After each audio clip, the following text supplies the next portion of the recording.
हाय friends, मैं हूं Manav. Welcome to movie शूवी। करते हैं आपस में पॉलिटिक्स का नमस्कार। जो छावा के रिजल्ट्स आ रहे हैं ना, उसको देख के बड़ी प्रसन्नता हो रही है यार।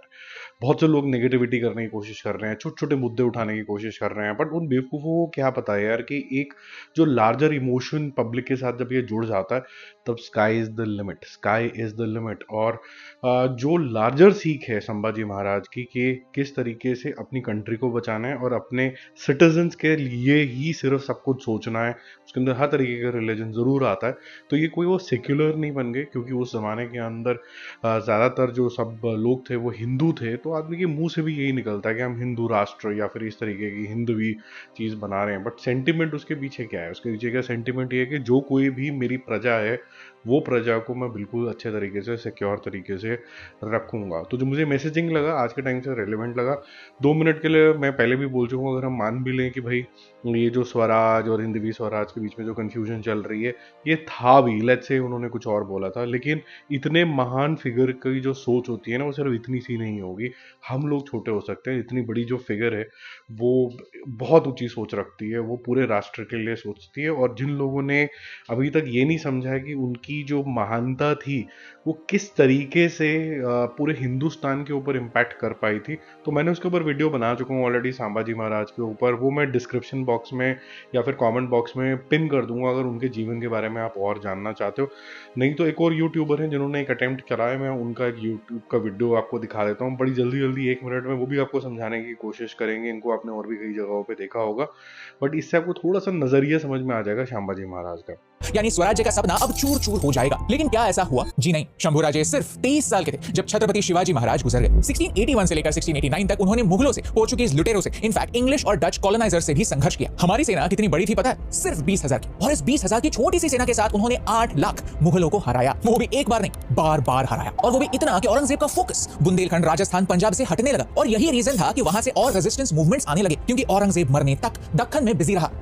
ये था छत्रपति संभाजी महाराज का स्वराज्य के लिए कॉन्ट्रीब्यूशन। उन्होंने अपना स्वराज्य का सपना सिर्फ और सिर्फ मराठाओं के लिए सीमित नहीं रखा। उन्होंने इस मिट्टी को मां कहने वाले हर बेटे को स्वराज्य के सपने का हिस्सा बनाया। उन्होंने हर पल इस स्वराज्य के सपने को जिंदा रखा। और ये अकेले पॉसिबल नहीं था। अक्सर कई बुद्धिजीवी पूछते हैं कि मराठाओं में और मुगलों में अंतर क्या है? दोनों अपना अपना साम्राज्य ही तो प्रस्थापित कर रहे थे। दोनों में अंतर है आइडेंटिटी का। जहां औरंगजेब खुद भारत में पैदा होने के बावजूद खुद को तुर्की मानता था, यहाँ के कल्चर को, यहाँ की संस्कृति को एक्सेप्ट नहीं करता था, दूर दूर रखता था। वहीं छत्रपति संभाजी महाराज सिर्फ 13 साल की आयु में 13 भाषाएं जानते थे, क्योंकि वो अपने आप को देश का हिस्सा मानते थे और जिस प्रदेश में जाए वहां दोस्ती का हाथ बढ़ाते थे। भाषा एक ब्रिज होता है, ये वो समझते थे।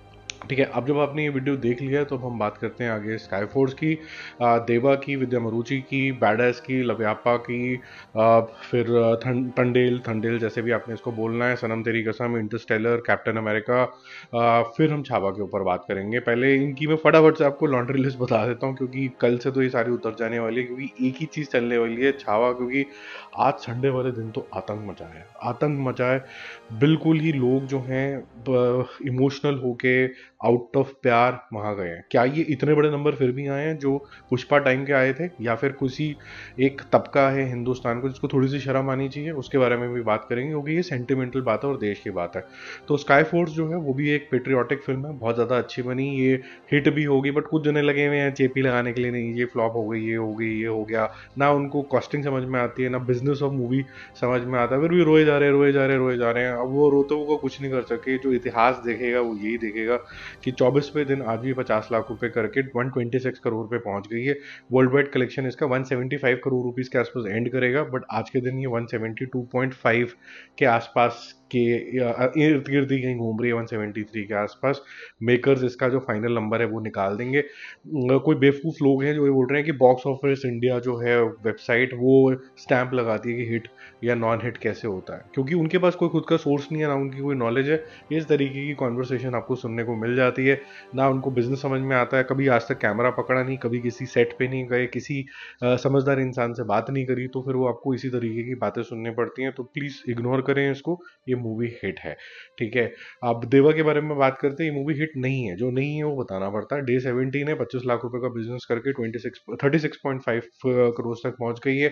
56.75 के आसपास का वर्ल्ड वाइड टोटल है, 58 पे ये पूरा क्लोज हो जाएगी। तो ये दोनों मूवी कल से हम डिस्कस नहीं करने वाले हैं। विदा मयूरुचि का भी हाल जो है वो थोड़ा सा कमज़ोर ही लग रहा है।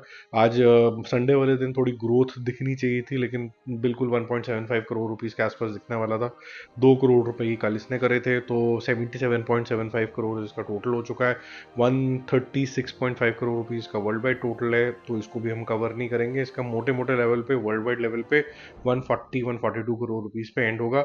ऐसे ही बैड एस जो है उसका आज 10th डे है। इसने जो बिजनेस किया है आज वो है करीबन करीबन 10 लाख रुपए। टोटल हो जाता है 11.5, जो कि मेकर्स ने भी डिक्लेयर किया है, तो वो हो गया 11.6। ठीक है। ऐसे लवियापा भी फ्लॉप है, और बहुत सारी मूवीज हर जगह पे फ्लॉप होती हैं, तो हिंदी मूवीज बाई चांस 2 चल गई हैं, एक स्काई फोर्स, अभी आगे बात करते हैं। ये जो लव्यापा है इसने किया 25 लाख रुपए का बिजनेस, 7.5 है, ये 8 करोड़ रुपए पे निपट जाएगी। वर्ल्ड वाइड टोटल इसका कुछ 11 करोड़ रुपए के आसपास ये निपट जाएगी, तो कल से इसको भी कवर नहीं करेंगे। ठंडेल को अभी भी इंडिया लेवल पे एटलीस्ट मेहनत करनी पड़ेगी। इसको अभी भी यहाँ से 20 करोड़ रुपए चाहिए प्रॉफिट जोन के अंदर जाने के लिए। 10वां दिन है आज, और 2 करोड़ रुपए का बिजनेस करके 56 पे है, तो ये स्लो डाउन हो रहा है। अनफॉर्चुनेटली जो इसने चार्म दिखाया था इनिशियली वो डाई ऑफ होता जा रहा है, और अगर इसने 75 के आसपास का बिजनेस नहीं करा तो ये इंडिया में एटलीस्ट फ्लॉप डिक्लेयर हो जाएगी। वैसे इसका 77 करोड़ वर्ल्ड वाइड टोटल हो गया है। नागा चैतन्य की ऑफ लेटली कोई बहुत ज़्यादा मूवी चल भी नहीं रही है, तो उनके लिए बहुत ज़रूरी है कि वो कोई एक अच्छी सी मूवी लेके आए।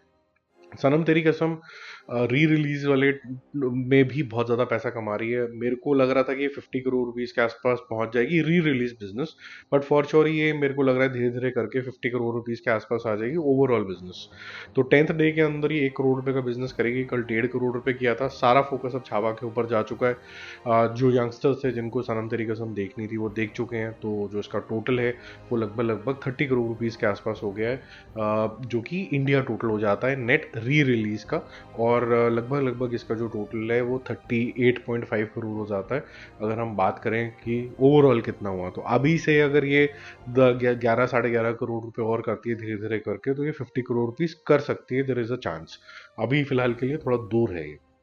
अगर ये ग्रॉस लेवल पे भी कर लेते तब भी हम एक सेलिब्रेशन तो कर ही लेंगे, बिकॉज अगर आप पहले बिल्कुल भी पहचान में नहीं आए फिर अचानक से पहचान में आ जाते हो तो फिर भी थोड़ा बहुत तो रिकग्निशन बनता ही है यार। अगर ग्रॉस लेवल पे भी हो जाता है तब भी थम्स अप तो देंगे यार।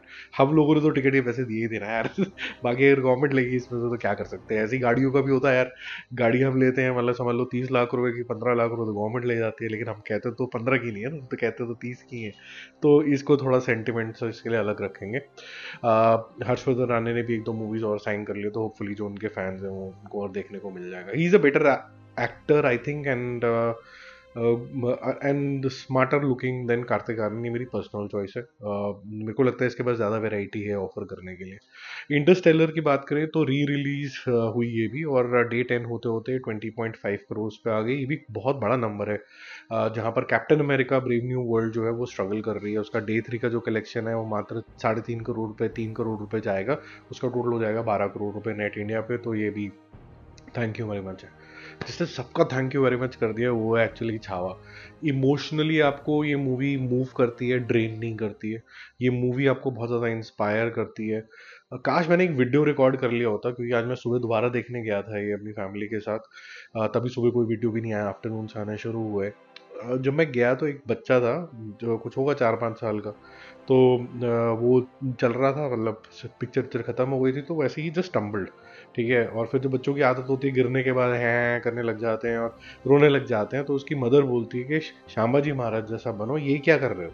ठीक है। और थोड़ा सा एग्रेशन टोन के अंदर था कि मतलब ये छोटी मोटी चीज़ों के लिए तुम रो रहे हो, अभी देखो क्या देख के आए हो तुम। तो काश मैंने वो वाला वीडियो रिकॉर्ड कर लिया होता, क्योंकि मोमेंट पता नहीं होता ये कब आएगा। लेकिन ये चीज़ है जो आपको इंस्पायर करती है। मैं सुन के 2 मिनट के लिए हैरान हो गया। फैमिली ने मेरी पहली बार देखी थी, तो they were mesmerise with acting and how it proceeded. कई बार वो किरदार बहुत बड़ा होता है, लेकिन वो आपको इतना ज़्यादा छूता नहीं है। आप सोचो कि छावास जिनके ऊपर है छत्रपति श्यामाजी महाराज, उसके ऊपर और मूवीज़ भी बन चुकी हैं। ये थोड़ी डिफरेंशिएटेड इसीलिए कि जिस तरीके का इसका प्रेजेंटेशन है और जो ये दिल के तार जोड़ती है इमोशंस में, थोड़ी सी ज़्यादा हाई है। ऑब्वियसली प्रोडक्शन बजट वगैरह भी थोड़ा हाई होते हैं, तो आपको थोड़ा प्लीजिंग टू द आई भी लगता है। Day 3 has just killed it. बहुत जगह पे तो ये हाउसफुल चल रही है। पहले मैं आपको बताता हूँ कि मॉर्निंग शो जो कल के थे वो 33% पे लगभग लगभग खुले थे, आज ये 50% पे तो ओपन हुआ है। आफ्टरनून वाले जो थे वो लगभग लगभग 47 पे थे, जो 68 पे हुए। इवनिंग शो जो था वो लगभग लगभग 53 था, जो लगभग लगभग 70 पहुंच गया।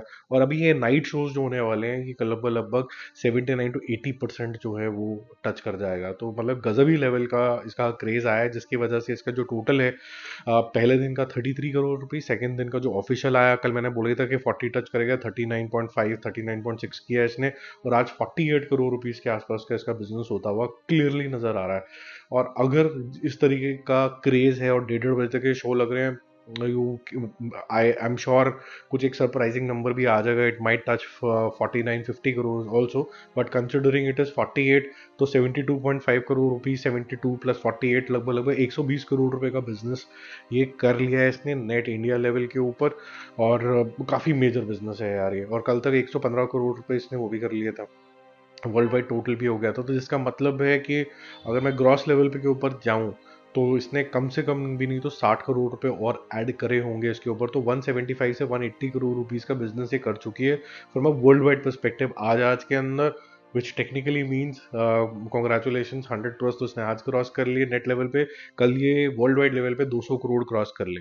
अब जो मैं थोड़ी सी डिसअपॉइंटमेंट की मैं बात कर रहा था, जहां पर पुष्पा जैसी फिल्म लगातार 100 करोड़ रुपए का बिजनेस कर रही थी वीकेंड के ऊपर, और हर जगह के लोग इसको देखने जा रहे थे, हिंदी इंग्लिश मराठी जो भी आप बोलिए सब लोग देखने जा रहे थे, डाउन साउथ भी, तेलुगु तमिल सब लोग देखने गए, सबने बहुत प्यार किया इस तरीके के किरदार को जो लार्जर देन लाइफ था।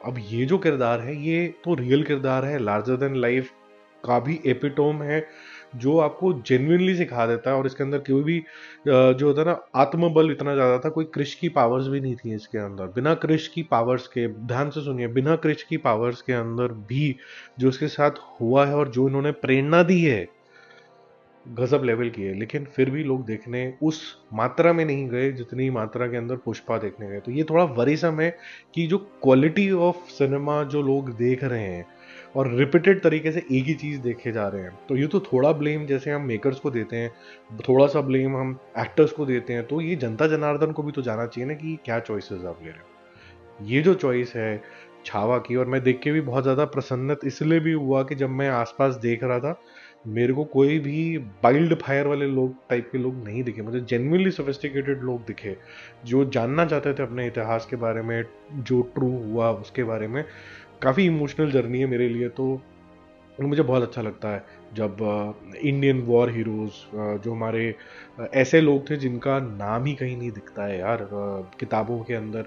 आज मैं भी देखूं तो कुछ टाइम पहले तक हम जोधा अकबर और ये सब तरीके की मूवी सेलिब्रेट करते थे, अब शायद नहीं करोगे आप बोलोगे यार मेरे को मेरे हिंदुस्तान के जो लोग हैं जो यहाँ पर ही जिन्होंने जन्म लिया था और जिन्होंने ये वॉर्स लड़ी थी छोटे बड़े मायना के ऊपर, मुझे सिर्फ इन्हीं की कहानियाँ देखनी है, अब मुझे और किसी की कहानी नहीं देखनी है। तो मैं इससे किसी रिलीजन के अगेंस्ट नहीं हो गया हूँ, बट इन्वेजन होती है यार। मतलब अगर आप किसी के ऊपर भी इन्वेड करते हो तो ऑब्वियसली कोई प्यार मोहब्बत से फूल देके तो करते नहीं हो। तो जब औरंगजेब के अत्याचार देखे और एक आदमी बोलता है कि तुम अत्याचार कैसे कर सकते हो, पता है मेरा सबसे दिल दिलाने वाला सीन क्या था? एक इंसान है जिसको बांध के रखा हुआ है, उसका स्किन पील ऑफ हुआ हुआ है, खूना खून हुआ है, आंखें निकाल दी गई हैं, जख्मों पे नमक छिड़का हुआ था। एक सीन आता है उसके बाद कि वो इसकी ज़बान भी निकाल दो, और वो इंसान क्या करता है कि मुंह नहीं हिलाता, ज़बान दिखाता है और बोलता है कि ये भी छीन ले लेकिन तू मेरे जज्बात और मेरा हौसला किससे छीन लेगा।